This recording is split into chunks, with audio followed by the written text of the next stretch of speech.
أعوذ بالله من الشيطان الرجيم. بسم الله الرحمن الرحيم. الذين طغوا في البلاد فأكثروا فيها الفساد فصب عليهم ربك صوت عذاب إن ربك لبالمرصاد فأما الإنسان إذا ما ابتلاه ربه فأكرمه ونعمه فيقول ربي أكرمن وأما إذا ما ابتلاه فقدر عليه رزقه فيقول ربي أهانن صدق الله العظيم. أعوذ بالله من الشيطان الرجيم. بسم الله الرحمن الرحيم. الذين طغوا في البلاد طغوا في البلاد دال قطب جد وكف بهالات كرازي بيا قلقلكيجي فأكثروا فيها الفساد فأكثروا بنواي فأكثروا فيها الفساد وويلين يد دلتا ومدكي فأكثروا فيها الفساد دلتا فساد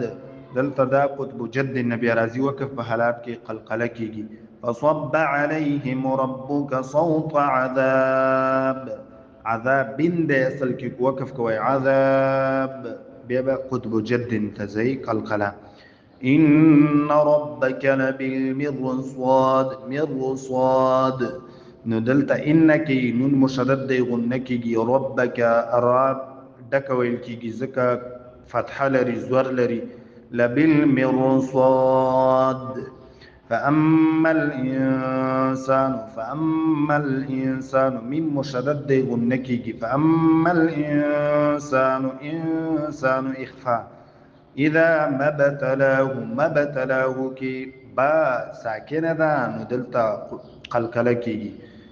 فأما الإنسان إذا ما ابتلاه ربه فأكرمه ونعمه فيقول ربي